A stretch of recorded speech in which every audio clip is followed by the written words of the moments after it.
This podcast is for informational purposes only. It is not intended to provide medical advice. It exists only to entertain.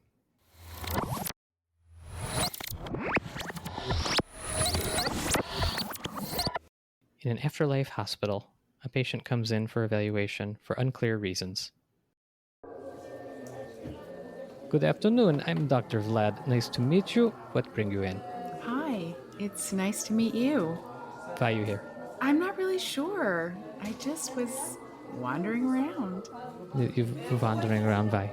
I'm not really sure. Just being around. We're getting nowhere. You come into the hospital, no complaint. Nothing I can help you with. How would I have anything to complain about? I feel so great. How you feel great? Madame, you're dead. Oh, I know. No, I'm not dead.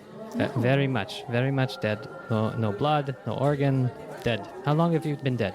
Well, I've been alive my whole life. Everybody who's dead has been alive. It's not you are. Where were you before this? Being alive? It's a very confusing patient encounter. So you come into hospital while you are dead, thinking you are alive. Is this correct? Yeah. Does anybody have a sandwich? I'm hungry. I could use some food. You don't need you do not need food. You have no esophagus, no stomach, no intestine. You are dead, madam. What about a Reuben?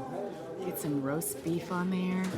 We don't have food in the afterlife. Oh, nurse is here. Hello, dead nurse. Does she want us to do an evaluation today? I don't know what you want. Does anybody have a sandwich? I'd love a sandwich.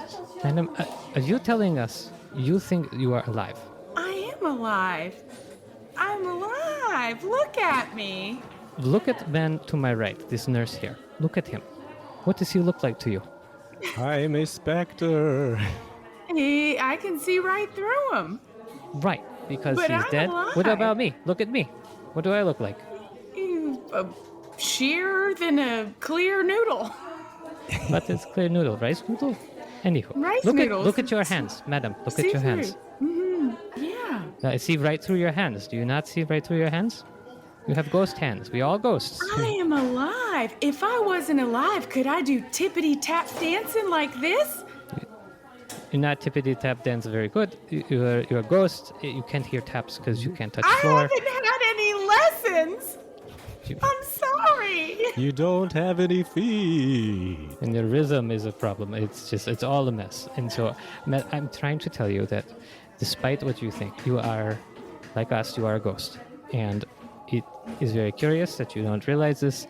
We're going to put you in the hospital and run tests. Dr. Vlad, should we admit to the haunted psychiatric hospital? No, we go to medicine. They figure it out. I want my Reuben.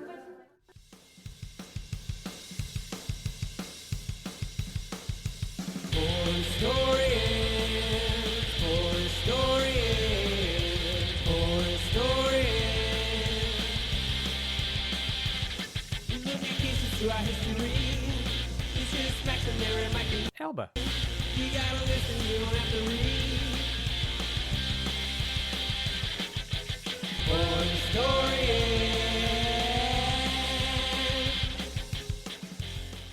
Welcome, everyone. This is Poor Historians, a podcast misadventuring into the archives of medical history and beyond.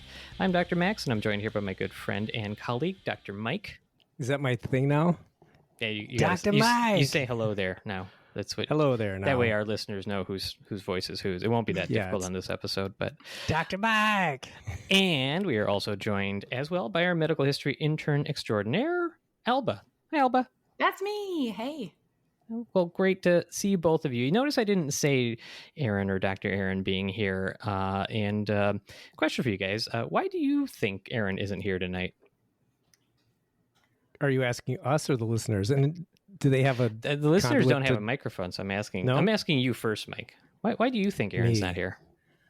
I believe that Aaron is not here because he does not respect our craft, that he actually doesn't like us personally or professionally. That's one option. Alba? You know, I was going to say poor planning skills, but Mike brings up a good point. I think that if he liked us more, he would have planned better for this. So yeah, he just doesn't care. You know, what I was going for there is some sort of whimsical, funny answer, and you guys just nagged him so hard. I feel bad. So no, Aaron's we're giving him a night off. That's all. It's just good to know where everybody's allegiances lie, I guess. Yikes. Well, with that, I want to say, hey, it's Happy Halloween month, the best season of the year. Objectively, that is true, and there are no counterpoints that would suggest otherwise.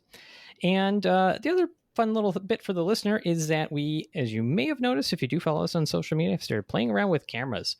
So we have cameras, we have accessories and things, and still kind of learning how to use them, but you can see what we look like. And we're going to be releasing some video content and things. Maybe eventually we'll get to full episodes and that sort of thing, but we're kind of feeling our way through. So if you go check us out on the Instagram, the Facebook, the TikToks, and the threads, you may be able to see us talking about some stuff. And we'll try to select some entertaining clips to make, share, do all that sort of thing. So that's I actually also got fun. into trouble because of the video, Max. Oh, did you? From Bradley Cooper's representative. He said that my likeness is too similar to his, so I can't appear on camera. So is that true?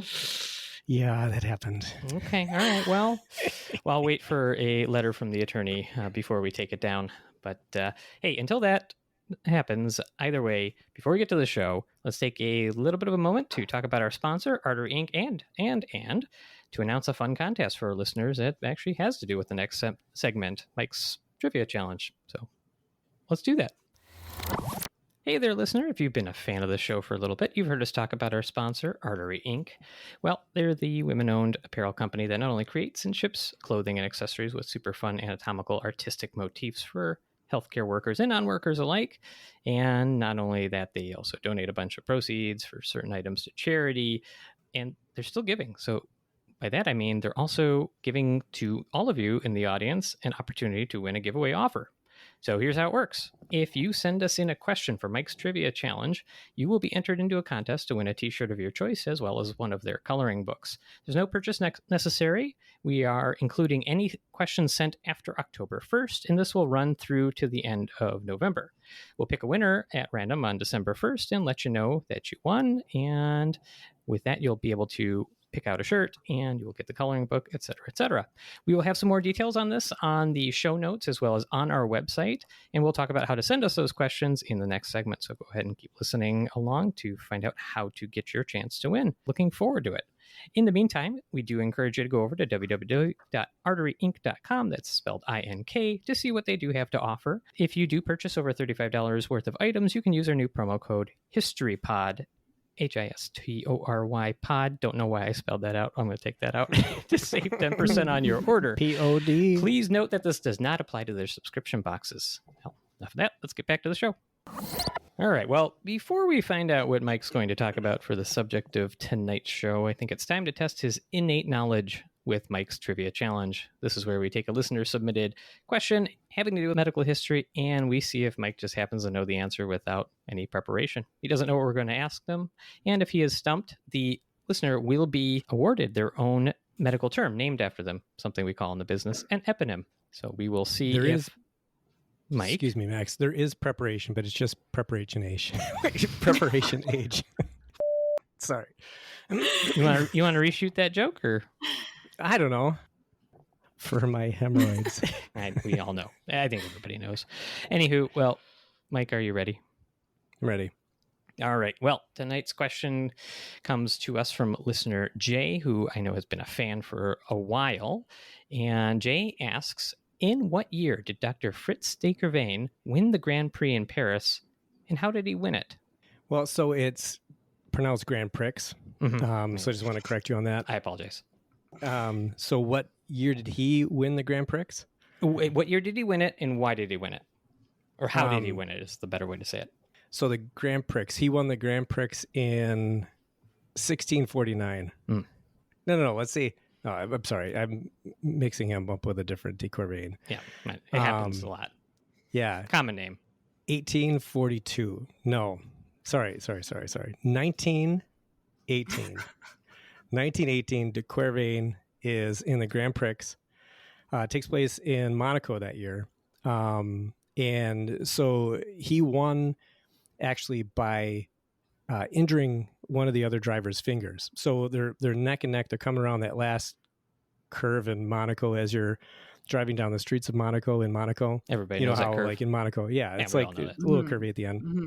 So he reaches over because they're driving these cars that are essentially open, 30 horsepower engines. They're going about 600 miles an hour. So he reaches over and he snapped one of the guy's tendons, his flexor tendon of one of his fingers. With his race car? Oh, no, I'm sorry. It was his thumb. Yeah, no, with his arm. And that's where his tenosynovitis eponym came from, de Quervain's tenosynovitis. So it's injuring that thumb. Initially, they called it Monaco Grand Prix thumb, but it was just too long, so they called it de Quervain's tenosynovitis. Kind of a mouthful, yeah. So that's it. 19, whatever year I said, and then that's the other 1918. All right. So one of the great tragedies is not that you were wrong, Darth Plagueis the Wise, but that Aaron wasn't here, especially because he is a Formula One fan. Is he really? So, yeah, he's actually, I believe, maybe I'm just making this up, but I'm pretty sure he really likes Formula One racing. And so that would have hurt him to hear it out loud, and that would have been really fun to be a part of. So you are wrong, although I like with your incremental crawling up the ladder of time. I just realized when I initially said, I was like, there wouldn't be cars. Like, why would they be driving them? And you just kept inching it up. I didn't even notice that. I'll say it's still wrong, but you were 4 years off the actual year. In 1914. Nice. Okay. So I think I'm going to go with the unofficial pronunciation of Grand Prix. That's fine. Yeah, but just for this. So the Grand Prix in Paris tomato actually had nothing to do with racing in this concern. I meant to look this up, but I assume it just means grand prize. And so the Swiss surgeon, Dr. de Quervain, won the Grand Prix at the World Exhibition in Paris for his part in developing a mobile operating table. Oh, not the Grand Prix like a car race. Correct. Although I would have probably thought the same thing, to be fair. That's what I thought. I was like, wow, a surgeon in a car race. Okay. Fair. No, I had to. I obviously had to look it up. But this table actually could not find any pictures of this. I kind of wanted to see, but it was some sort of mobile operating table, and it was actually important in establishing the early success of the Scherer Medical AG company, which is a medical device company that's still in existence today. Their operating tables today look pretty fancy, but that was actually what he won that prize for. Mike's getting to it, but he actually knows, and a lot of docs will know the name de Quervain because there is a famous condition named after him, which you had said, Mike, de Quervain's tenosynovitis, teno meaning tendon, syno meaning synovium, which is like the cell lining inside joints and tendon sheaths, and itis meaning inflammation. And it's basically this condition where the tendon that runs along the back part of your wrist and hand, right where it attaches to the thumb, and this tendon basically lets you pull your thumb away from your fingers. Two of them meet up there, and it can become very inflamed. They used to think it was like a overuse injury, like picking up things, and it was actually called washerwoman's. Yes, carrying babies. Correct, like you were carrying them. From what I was refreshing myself on the syndrome, there's some question as to whether that may be the case, and maybe there's some other reasons. I don't know. I didn't get too deep in the weeds there, but it's treated with some rest, anti-inflammatories, etc. It's actually a pretty annoying problem. It's actually very painful, and it can last for years, and some people just really, really have issue with it. Here's the other fun thing. There's actually kind of a modern twist on it.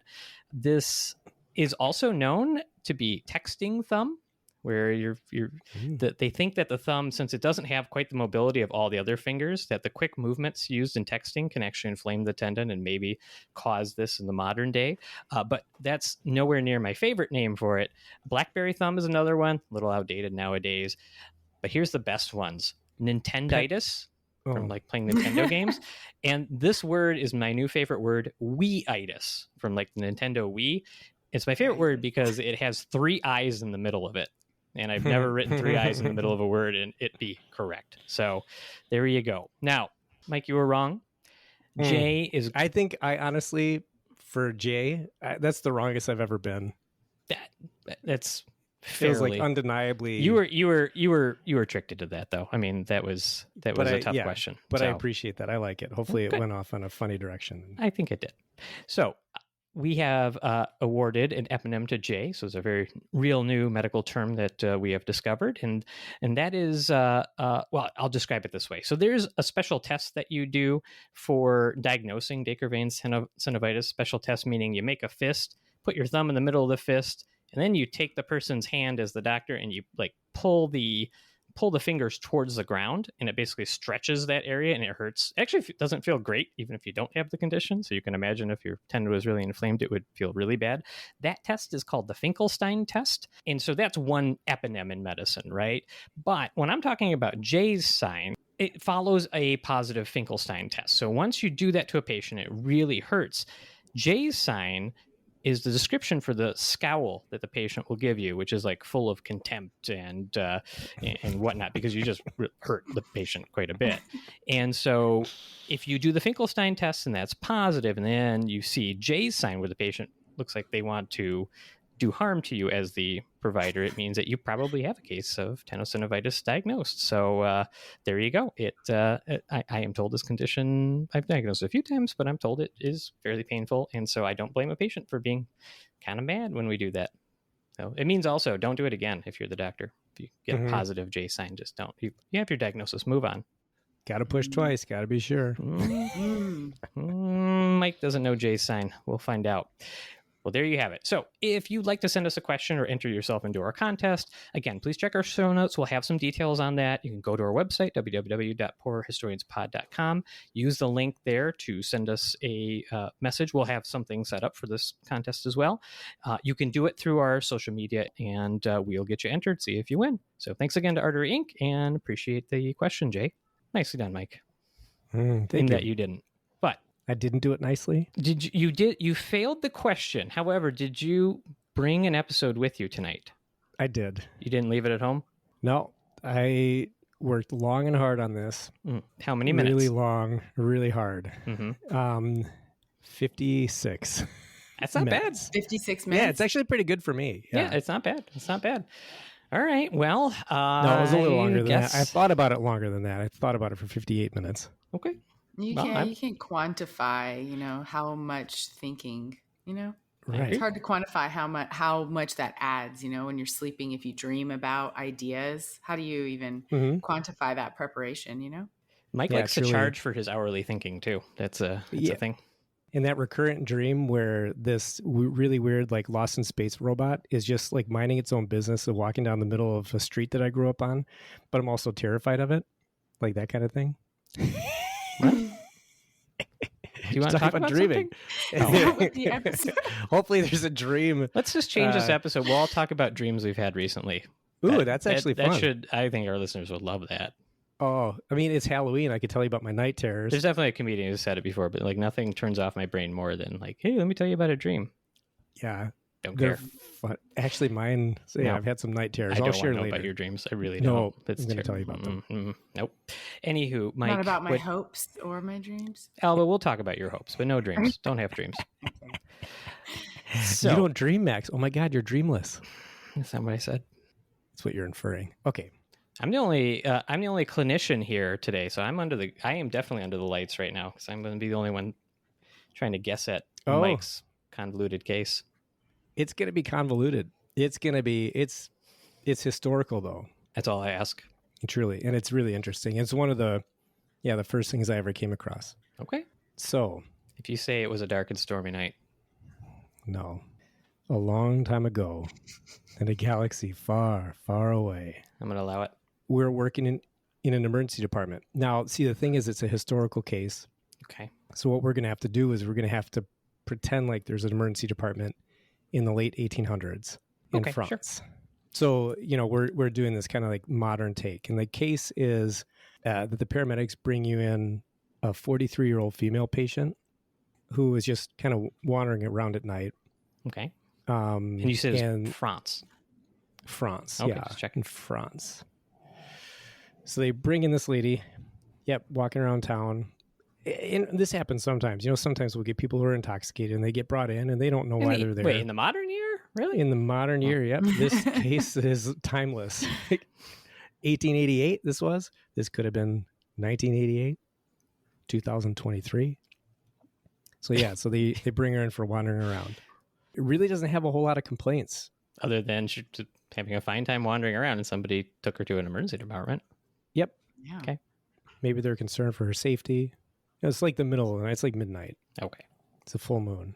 Okay. Oh, you want me to ask questions right now? It's dark. Is that what you're getting at? Yeah, because I'm not going to give you much more information. You're going to have to pull it out of me. You're not going to paint the words. Okay. No. Hello, madame. Hello. I'm from France. What's your name? We're going to definitely not do that. So, does she know why she's here? I would ask her that first. She does not. What has she been up to tonight? She was just wandering around. Okay. She willingly came in with the paramedics. Whatever the French. Can Alba be on my team though? I want Alba on my team. Okay. Absolutely. Yeah, I got some questions, and I gotta say I've learned some words these last few episodes, and I would like to use one now. Yes. Do I have to bleep it? I learned no. No, not one of those words. Though I may have learned the word from Mike. It's not one of those words. Altered. Is the patient altered? Like she is not with it. Ooh, great. She's with I it. don't know how to say. That's like seems like she's having the effect of a substance. Is that what altered would mean? It could mean that. Yeah, it could mean that. You could be altered for other reasons, but yeah, it's a good question. Okay.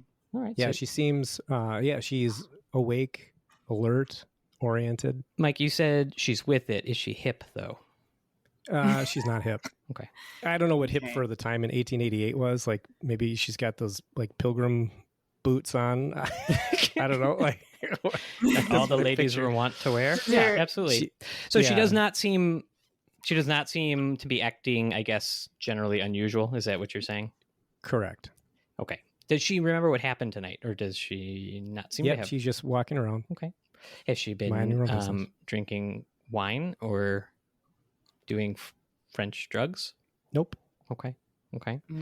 No substance. Okay. And while I'm asking her, can we get some vital signs? Some 1880s vital signs? But we're going to get modern vital signs because we're just good like that. Cheating. Okay, cool. Yeah.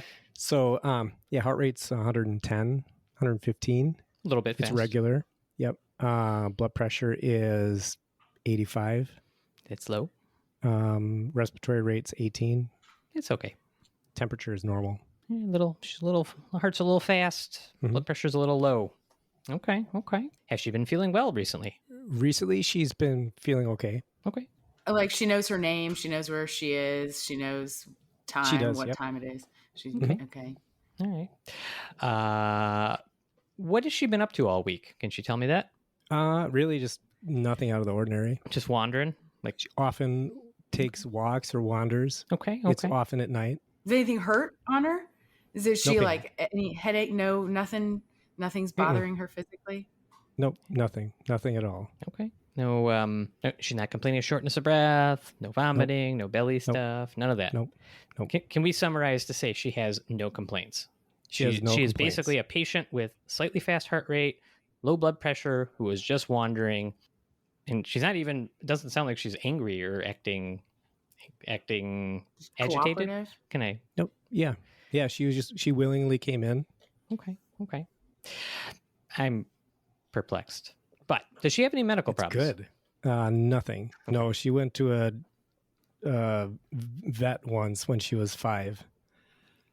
A veterinarian? Yeah. No, it's 1888. Oh, yeah. No, it's... So, no known medical problems. How's do her clothes fit appropriately?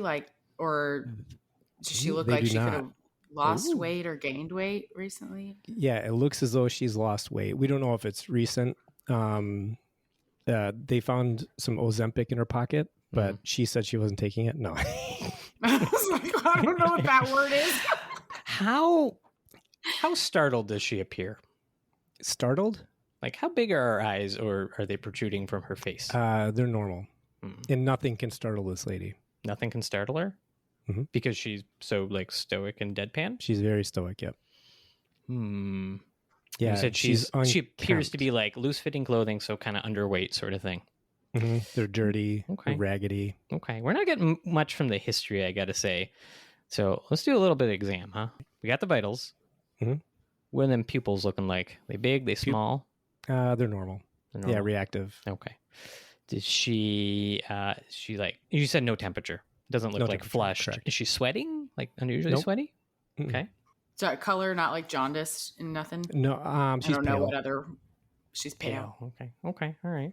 She having you listen to her heart? Is there any like weird murmurs or anything unusual there? Nope. Lungs are Just a little clear, all that fast. stuff. Mhm. Okay. She have a giant bulge at the bottom of her neck by any chance? Nope. No tenderness there either. Mm-mm. I'm fishing around for thyroid stuff there. Yeah. If we check her reflexes, is she really like really kind of hyper reflexive, or like her reflexes are really jerky, or no? Nope. She's walking normal. normally, all that stuff. Walking normally. If I press everywhere, any place on the body, is there pain anywhere? No pain. She's not giving me a lot to work with other than abnormal She's vitals. I got to be honest. Mm-hmm. Did you say strength testing? Is all that intact? Like Yeah, you did? she's a little weak. lower? Yeah, just kind of generally weak. Okay. Okay. It's You really said subtle. the reflexes are normal though, huh? Normal. Yep. Okay. And she's not been peeing a lot, like going to the bathroom a lot, nothing like that? She hasn't peed a whole lot. Okay. She doesn't pee often. Really? At all, if she peed? She does. Okay. But for the past probably 3 days, maybe only little dribbles here and there. Interesting. Okay. Has she been drinking water? Nope. Oh. Why not? She won't really get into it.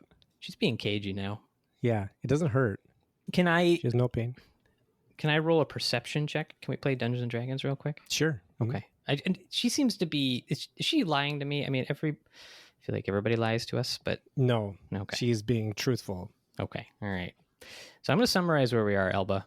We have a 40-ish year old lady, right? Just wandering. Mm-hmm. Not really much else. No complaints, but a little fast heart rate, low blood pressure, underweight, just generally kind of weak. No pain anywhere I push. And the rest of the neurologic exam, is there anything else there? Like she can feel everything. She can walk. You said she can walk normally. Mhm. Okay, Yeah. strange. I guess the only filling in of the physical exam findings that I have are dry mucous membranes. Got some cracking at the corners of the lips, but don't read too much into that. Okay, good. Way to give a clue and then say don't pay attention. Dehydrated because she's not really. Yeah, and you peeing, said she's not she wasn't drinking, urinating. Yeah, I think and we've she's got some pale. evidence I there. don't know if that has to do with dehydration. Okay, can I run 1880s labs? What do those look Sure. like? Yep. So her sodium, I want all of them. yes, sodium is 130. Meh. The creatinine, so kidney function, is now she's little, right? She probably weighs like 80 pounds. Her creatinine's 2.1. That's high. She's got a It's potassium super high of for her. 5.5. Probably also very high. High for her, definitely. And high, anyway. Glucose is 69. Nice. A little bit low. Did you really? And yeah. But it's still technically normal. That's low, right? Yeah. Okay. Yeah, low Low normal, normal. we'll say. hmm What's her CK level? CK is 200.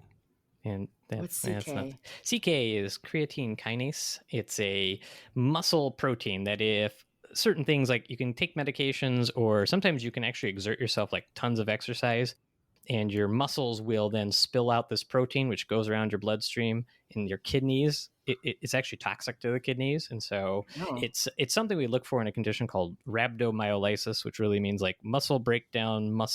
It just means like muscle breakdown. The lysis is breakdown. Rhabdomyo is like skeletal muscle.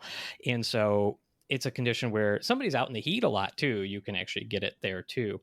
And so I was fishing for it, but I'm wrong. So it's Gotcha. not really that. And how about a blood count? We'll just see like how many red blood cells, white blood cells we have here. So her hemoglobin's 17, even though she looks pale. Yeah, it's on the high side. The white count's fine. It's 4. Yeah. That's So fine. maybe she's concentrated, like she's really dry, doesn't have a lot of fluid, and so her blood count is actually higher. Or she could have a condition where she's making too much blood. That's a thing. But her platelets are okay? Platelets are fine, yep. Okay. So I don't know. I don't think. Does the dehydration and low blood pressure go hand in hand, as you're saying? Like the like higher red blood count, does all that kind of tie together? It does, yep. Okay. Yeah, so with dehydration, you're ultimately, when your body tries to conserve that fluid, the kidney function will raise, and then the blood count will go up before it goes down as you start to accumulate fluid, because that's a concentration. How about like Okay. thyroid tests? Oh, sorry. TSH is 4. That's the thyroid hormone. Yeah, it's normal. All right. And is there any other lab or how about a urine test? Urine, she couldn't pee for you. No, of course. That's the general rule in the emergency department. No You've got patients will ever produce urine when Yeah. you need one. When you don't, have an they will. 1888. You have an Johnny's 1888 Pure Wick on her, All right. which is actually a canoe. Let's do a. I don't usually test these, but like we can check a drug screen. What French drugs is she using that she's not telling me about? Negative. Everything's negative. All right. Mm-hmm. It was worth a And if shot, we I give think. her water, she don't want to drink it. She will not drink it. She's got rabies. She doesn't have rabies. It's Nice try, rabies, Max. Mike. It's not.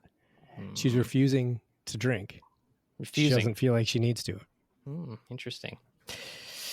Well, You want to give her anything else? oh, you want treatments? We should probably give her No. some fluids. Yeah, she won't take them. I mean, through the 1880s IV. Can you IV? Nope. She doesn't want them. She doesn't And want 'em. she's awake and alert, and you cannot convince her otherwise. Does she have autonomy in 1880s France? Well, I don't think she does, probably. Like, the king could probably be like, you're getting the IV fluids, lady. Oh, jeez. But we're going to presume that she's got autonomy. Okay, you can't force her then. Fine. Mm-hmm. Yeah, you If we can't give force her. her fruit or something, she won't eat. She would refuses she to eat it. No. Albert, can you talk to this patient? She's being very difficult, and I don't know. Lady, come on now. What is going on? Is that the way to do it? Does that work? I guess one other Does that thing, go one matter? clue Pregnancy to test? try to get you. No, it's negative. One clue to try to get you to the right diagnosis is that it's searchable in a lot of EPIC databases, so our electronic medical record, this condition. And the location where she was found walking is important. Okay. Where was she found walking? Yeah. The cemetery. This is okay. Yeah, no, this is You one of got those it? diagnoses. Oh, I think I know what we're talking about. So I'll take the actual diagnosis, or I'll take the lay term. this is one of those diagnoses I always wanted to make. And okay, can I put my nickel down? Yeah, Are we talking about walking corpse syndrome? we are. Alba, have you ever heard of that? What? No. Mm-hmm. No. Mike, this is the best for October. Do I need to? This is pretty. I'm excited, but do I need to prepare myself for a really gross? No, there's only been Discussion. 200. Yeah, Okay. 200 cases ever in the history of the world have been diagnosed, and we'll get Okay. into it. It's, Oh, well Okay. done, sir. I'm Well done. excited. do you like it? I very much like it. It's a great case, great topic, great time of year for it. What can I say? Yeah. So I've loved this diagnosis forever. I had that. I think I've told you about that differential diagnosis book. It was in there. When I saw that, I was like, this is unbelievable. And this is kind of like early days of the internet. So you couldn't go and search. You couldn't find a Wikipedia page. It was just Right. kind of like, this thing exists. well, and if and I you- remember correctly too, like every time when you're in the medical record system, you're discharging a patient, you have to put in Yeah. a diagnosis. Uh-huh. For some reason, if you like put in like a blank space or something, double A, Yeah. WA. Yeah. this is on the Walking corpse very comes up. first thing on the list that comes up, which makes no sense, but it's just a Mhm. weird glitch in the computer. And so it always, I remember that it exists because of that. I'd never probably see it, Because but it's always in your face, but you never need it. right. But it's not in the ICD-10. It's No. not in the DSM-4 or 5, Okay. which And is that's- interesting. We can get into that later. But Yeah. Okay. Well, I'll let you do that then. Please. So, I want to know in more. the case, if you would have, maybe I should have asked for a psych. I just figured like it's going to be one of those. It's really tough to get, and you got it with that. Well, I was gamey with where she was. yeah, fair enough. But in the 1880s, though, they didn't do psychiatry, did they? What did they do? They then? did, Oh, never mind. yeah, and I'll get into it. But the I always picture these people like so these people often feel more comfortable around the dead than they do around the living because they like identify with them, so they think that they're dead. Hmm. So this lady, it's actually was made into a film, I think, in the 40s. The lady's name is Mademoiselle X, and she is the second documented case of this condition. This is in 1888.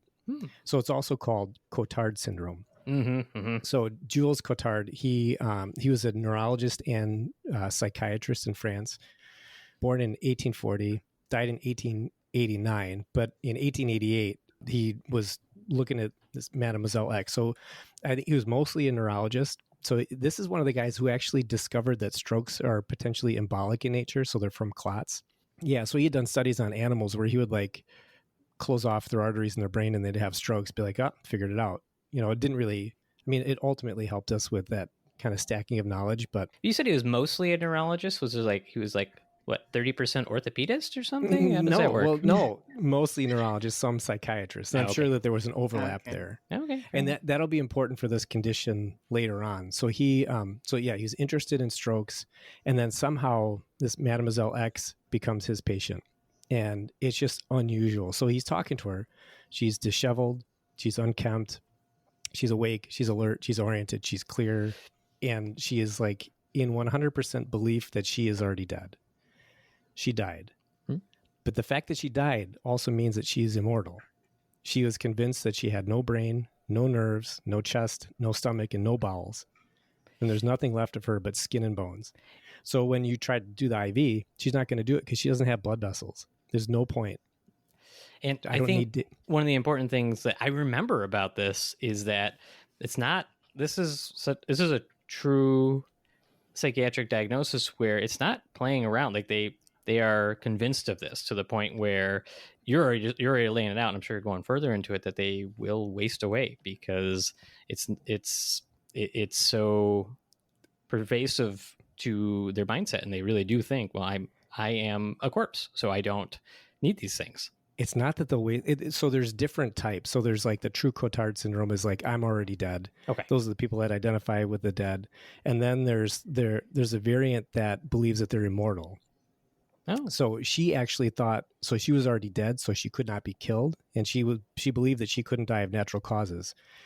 And she believed that she didn't have any organs. So she didn't have to eat, she didn't have to drink, and she wouldn't. And she ultimately died. Jeez. But she believed that she could only die by fire. And who knows, like it's a delusional disorder, right? She's got this delusion that she's immortal. There are case reports of people, there was one lady, I think in the 1900s, that tried to cut her head off with a chainsaw. Oh, geez. Because she tried to cut her own head off? Her own head off. She's already dead, so what does it matter? You know? And there's bizarre. Yeah, wow. that's, I mean, it takes, bizarre. You know, I think there's an undercurrent of some folks who may not have an appreciation for some of these really profound mental illnesses. You know, folks who have things like catatonia, which is a kind of, I believe, I don't know if it's a subvariant of schizophrenia, but it's a feature of schizophrenia where some people will, they freeze, they don't move. You can actually, and I forget the term for it, but they are so frozen that you can actually pose them. And if you raise up their arm, they'll keep it there. And it's one of these things that, you know, I always bristle when there's certain people who seem to think people are faking some of these illnesses. And it's just like, until you take care of some folks who have things to this degree, you can't fake some of these things. And so This is like one of those diagnoses that would be rife for potentially poking fun at, but I don't, because these can be very disturbing. They're interesting, but they can be so disturbing and just unusual that it's just well beyond what you think of with kind of the general scope of brain function. Yeah, truly. If you take care of these people, you know, when you're a young ER doc, you're like, this is annoying. They're faking it. And then you realize like they believe this, you know, it's a belief of theirs. So like, they're not really, it's real to them. Like we see that with pseudo seizures. There's some other things that we see that are way more common that are actually related to this. But it's interesting. I'll talk about it later. But this is actually not a psychiatric problem. Well, never mind. It's thought to be a medical problem. Oh, okay. Yeah. I think we learned it as a psychiatric problem, but I am willing to update my knowledge. Right. Wait. So, okay. Alba, you okay over there? It's going to get worse. No, don't worry I'm about not. it. What? Okay. Don't go to sleep tonight. Can we check in for a second? Sure, I want to make sure I'm following all of the pieces.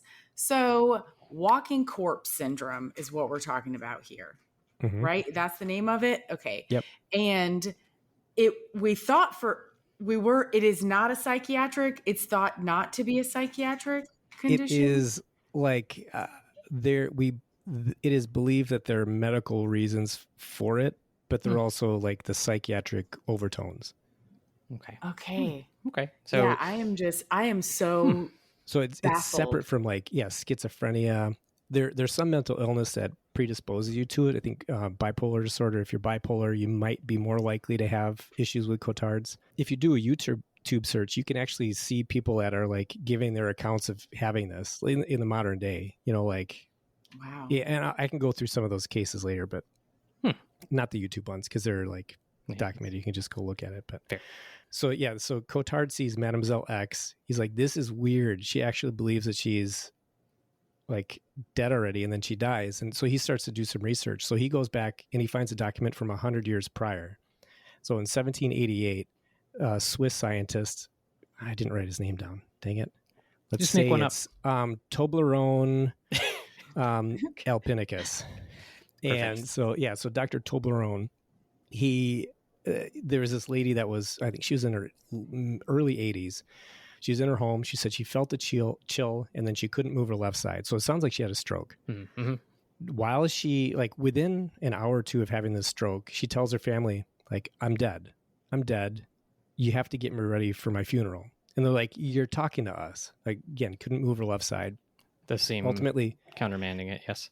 Stroke symptoms start to get better, but still, like, they go along with it. They put her in like her nicest clothes. They put her in a coffin, and I'm sure they had coffins laying around because they're like, oh, somebody's going to need one of these soon. I mean, it was a different time then. Yeah. So like she goes to sleep in a coffin. They ultimately took her out, got her dressed in her normal clothes. Next day she was better. They gave her a powder of precious stones and opioids, and then she got better. So I don't know what the precious stones were. It was like the soul stone or the like, I don't know. Was it like, was there birthstone in there? I mean, what are they using? Maybe, yes. I think it was an emerald, and she ate it. Okay.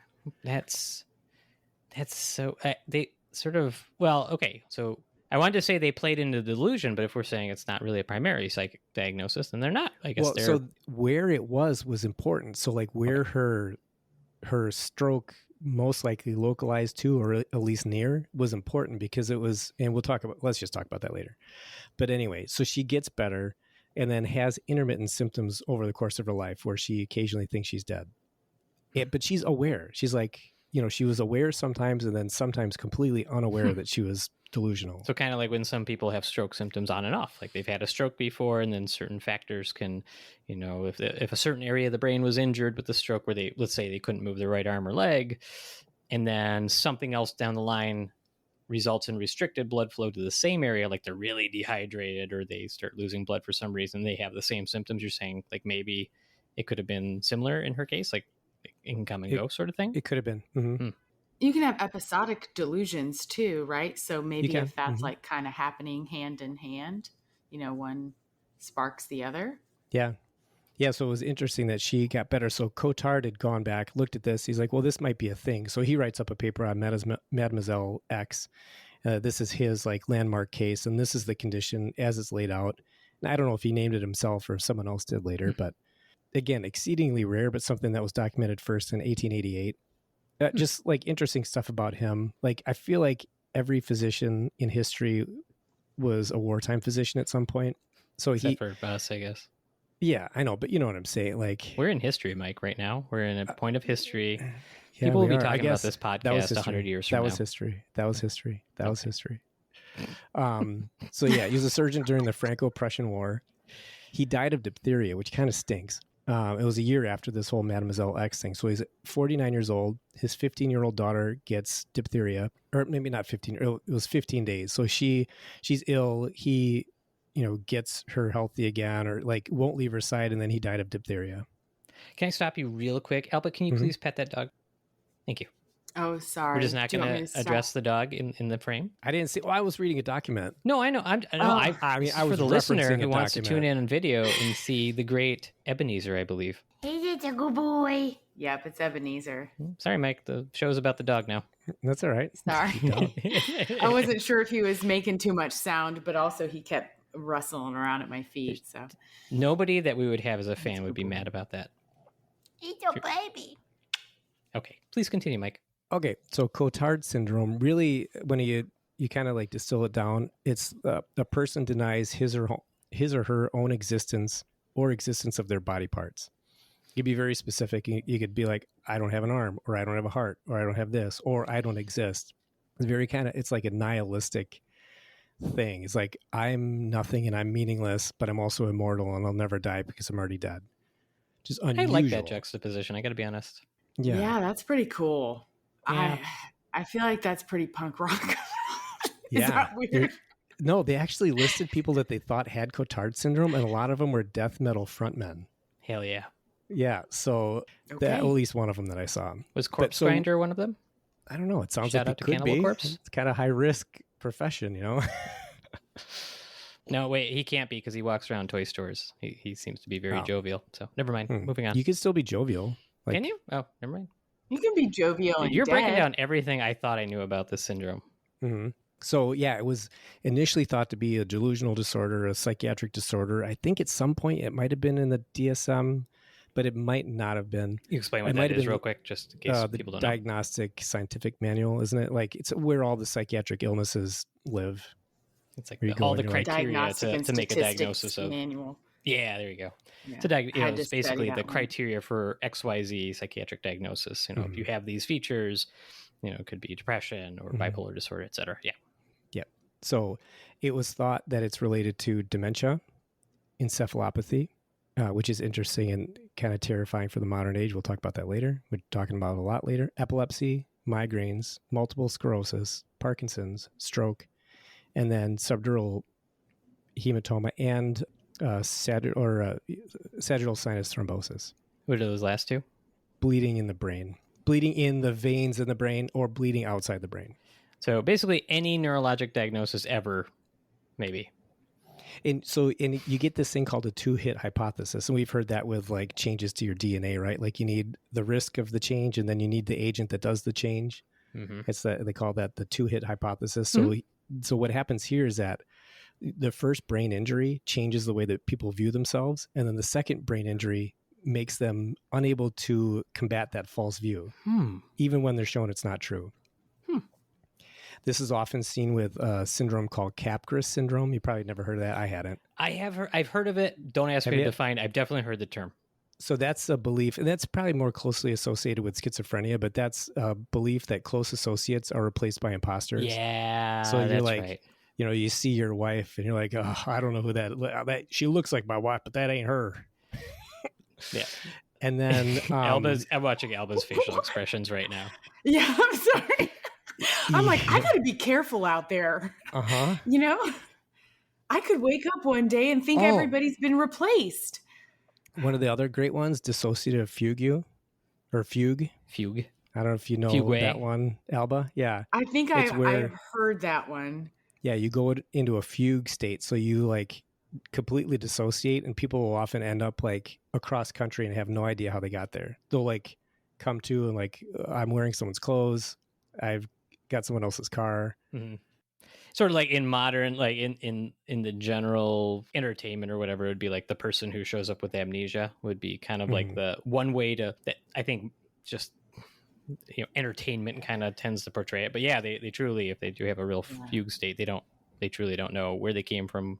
They don't associate with their prior self in any way. And it's also one of these very fascinating corners of diagnosis. Yeah, I had a string of them like fairly early on in my career. I was like, what the heck is going on? Sounds like a you problem. Yeah, they come in and like, what brings you in? I don't know. What'd you do? I don't know. And their spouse is like, you made a TV dinner and you watched the Packer game and then I don't remember any of it. Often brought out by stress. Yeah, that's true. But so this is actually probably, I have seen this a ton, and it's also associated with this thing called Ekbom syndrome. That one I heard of. Ekbom syndrome. Ekbom is delusional parasitosis. Oh, okay, I've heard that. Yeah. Can I make a guess at what that is? Mm-hmm. Is it what it sounds like a parasite makes you delusional? No, that you believe that you're infested either with parasites, worms, mites, bacteria, fungus. Oh, you think you're infested. Okay. We see this a lot with like somebody will have a weird poop and they'll come in and be like, there's worms in my poop. And like, there's not this, we live in the developed world. There's not worms in your poop. I can guarantee you, unless you went to the developing world. They have pinworms. Kids have pinworms. Those like, again. Are you calling kids delusional? Yes. So, or true. you've seen the ones with like, they got scabs, like I'm covered in bugs. Like, look, there's a bug and it's like a piece of lint. You're like, well, that's just a piece of lint. And they're convinced. I've seen so many of these people. It's a delusion. Yeah, I've definitely run into it. Yeah. It's profound when it's certainly when you do run into it. And people that have it, they're going to injure themselves. They might actually cut their arms open to pull the worms out that don't exist. Wow.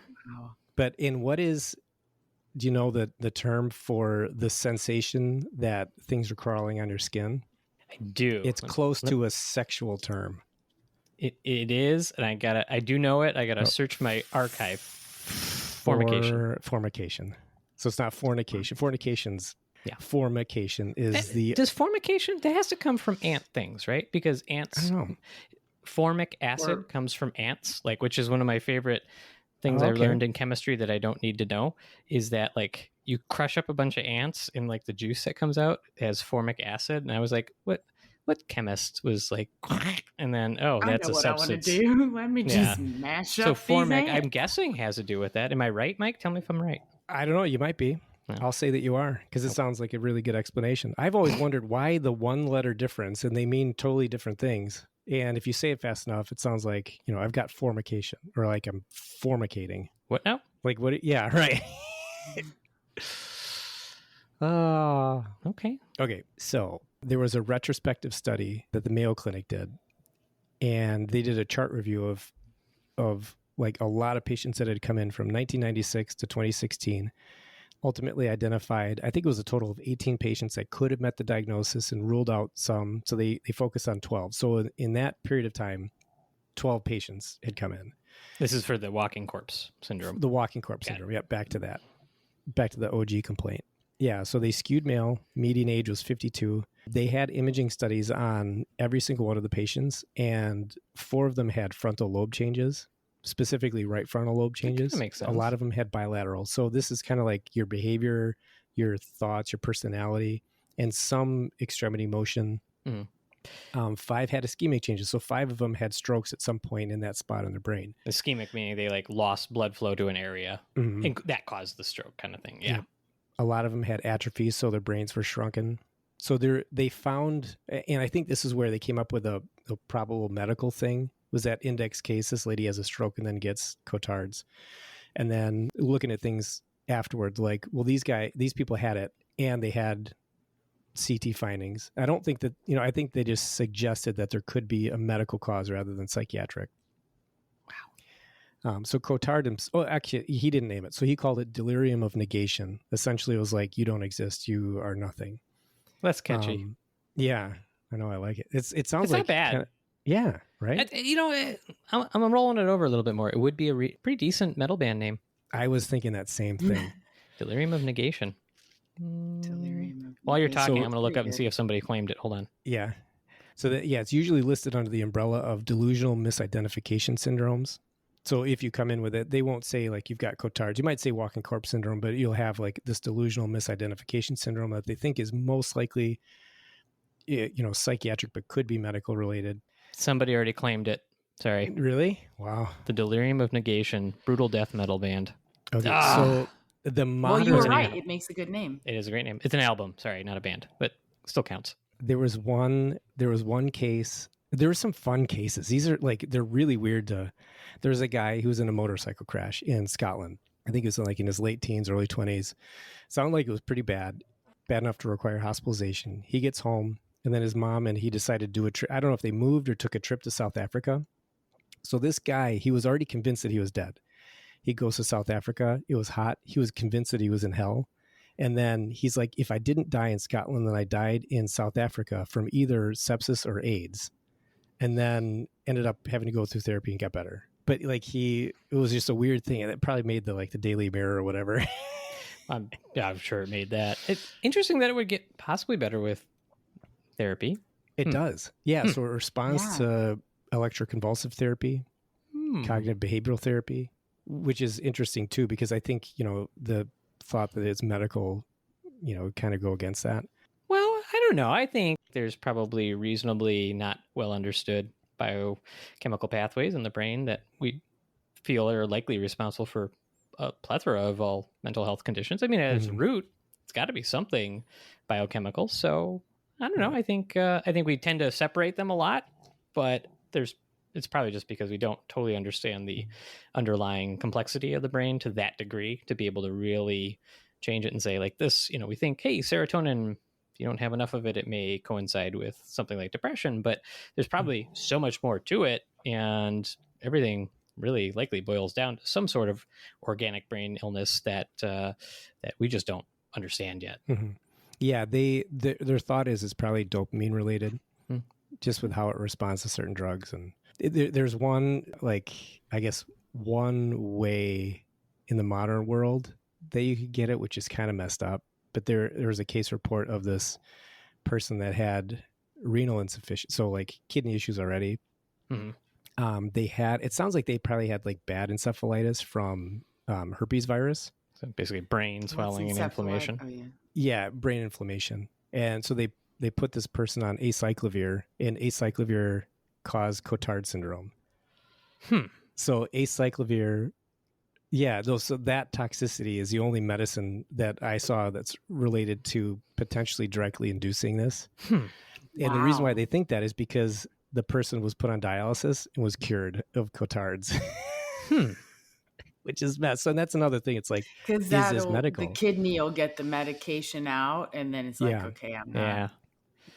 I don't remember. Yeah, I think acyclovir, if you give it through an IV, can be kidney toxic. Especially it can be just orally too. Yeah, but I know the kidney dose you got to watch a little closer, which is probably what you'd be using, in somebody who had encephalitis. Certainly. Again, that wasn't very well documented. A lot of these aren't. It sounds cases, unbelievable, right? Yeah. But it was just too interesting to pass up, especially on Halloween, and like how unusual. I've always thought like it's kind of like the Sixth Sense kid. Like maybe he had Cotard. No, he was a ghost. No, Bruce Willis was a ghost. Yeah. So spoiler alert. The kid saw the ghost. Wait, so maybe Bruce Willis's ghost had it. Maybe he wasn't actually dead. He just believed. Technically, he would have. He fulfills all the criteria you said earlier. Yeah, he doesn't have organs. He doesn't have to eat or drink. Yeah. He's immortal. He cannot die by natural causes, only by fire. Wow. Okay. That sounds like the monologue of a bad guy in a bad movie. I agree with you. So if this came into the ED today, you would diagnose walking corpse syndrome.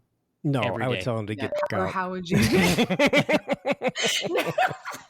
I meant like, is it because it's of all the like potential variations of what it could be and all of that, it would be like, it still goes under, it's not in the DSM, it's not in the ICD-10, but you would still be able, could you code for that? No, and I don't know. Like I might. Like, there would have to be do? A very specific reason to put that in there. Like I would say like so. There's a lot of cases that we will suspect, but generally, as the ER doctor, without a formal workup that says we've ruled out every other thing that this could be, and even let's say Mike puts his neck out there and says, "I think this is walking corpse syndrome." Basically, what he's laid out is a good case to say you should probably look for a medical cause under it, like a stroke and those sort of things. So Mike is going to admit that patient to the hospital, and the hospitalist is going to be like, "You're kidding me." It's so mad. And so mad. Your hospitalist out there, tell us how mad you would be. Yeah, so mad. Okay. And so you're basically like... And if Mike's right, he would never let the hospitalist live it down. But then, like, what do you do in the modern world? So this person, let's say that Mademoiselle X comes in 2023 and says, I'm not going to eat and drink because I don't have organs and I'm immortal and I can only die by fire. Like, you're going to probably get the state involved. You're like, some law enforcement thing to compel this person to go along with your treatments because they're harming themselves. And this would be I think we would. You're right. We would deal with this very differently in the modern day. Yeah, certainly differently. I don't think it would be any less perplexing, though. We'd be right. We would assume there's substances. We would do those things. I'm not saying we get totally locked onto it, but you have to rule those things out first. This is because this is so unusual, and if you're an ER doctor in the middle of wherever making the 1 in 200 cases ever diagnosis on your own without doing those things, you are brave. Mike might be that brave. Are you that brave, Mike? Yeah, maybe. I mean, if they came in very specifically. You know who's probably seen this, to be honest with you? This is an Aaron diagnosis. You know Aaron's seen this. Yeah, He's but he would have seen it cracked twice. that. You know what he would have done, though? He would have cracked the chest just to see if there's a heart in there. He's aggressive. He is aggressive. You'd be like, I told you there was a heart in here. Look at it. Now you're actually dead. He's only mostly dead. Wow, cool. Is that does that conclude your case here, Mike? That concludes the case. You did great, Max. So you do. Excellent. Alba asked all the right questions to get you to the spot where you needed to be, and then all he needed to do, because this is the way our memory works, I had to tell you the one thing: there's a person in a cemetery, and you think walking corpse syndrome, because that's the way we're trained to remember. I want to point out, like, as I do the editing of the show, and we are playing around with these cases and kind of doing this exercise, without any exaggeration, Alba will almost always have a question that the two docs who are trying to figure this out don't ask. We both go, yeah, it's a really good question. And it's she walked it in. Yeah, no, it's, I think, because we kind of get locked into certain things. We start putting people putting these conditions and things into these boxes. And it's actually really nice to have your perspective, Elva, to be like, well, what about this? And you're like, that's like really, why didn't I ask that? You should be a doctor. Thinking like ground floor. Well, we can deputize her. How does that work, Mike? Can we deputize her? You get a white coat and a stethoscope. Okay. And you have to pledge that you never pull it out of your pocket, though. Yeah, fair. That's fair. Pull them. We will. Okay, here's what we'll do. Since we're a medical history show and Alba is our medical history intern, she's going to forego any of the traditional modern medical teaching. She's going back to the apprentice model, and we're just going to But that also means she has to pay us. We could also then we could measure her body count from the start of her training to the end and see how many poor souls depart the world. No. just put her in the thing and be like, we believe in you. You can do this. Watch out, world. Positive vibes only, white coat. And if you, listener, would like to be one of Alba's first patients under this new model, you let us know. She doesn't carry malpractice. We should try to apply. That'd be amazing. Oh, that would be so cool. I do think that about does it, as you're saying. So, Alba, as the medical history intern, what was the most important thing you learned today? Oh, dear. What a great question. What was the most important thing I learned today? Sorry, I'm stuck because what was the first? What was I kept one in my pocket for this one. I thought you said ivermectin. No, I did not say ivermectin. What was the first? What was the medical question for Mike? Oh, the Grand Prix.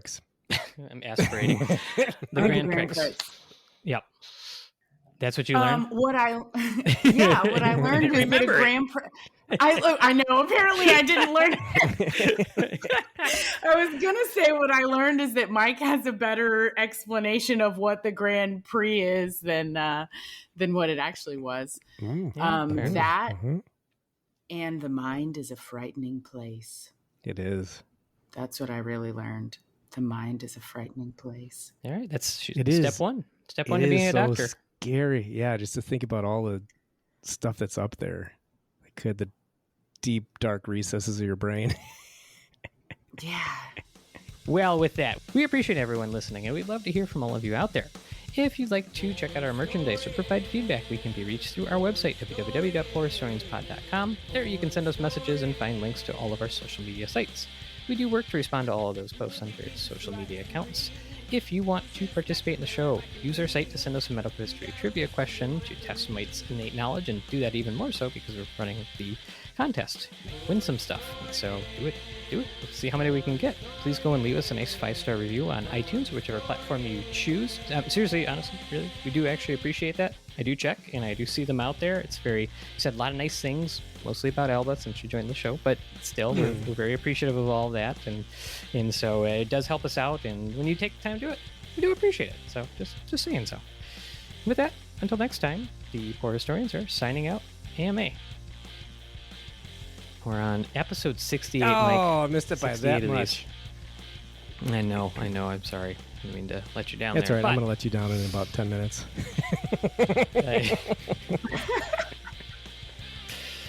Looking forward to it.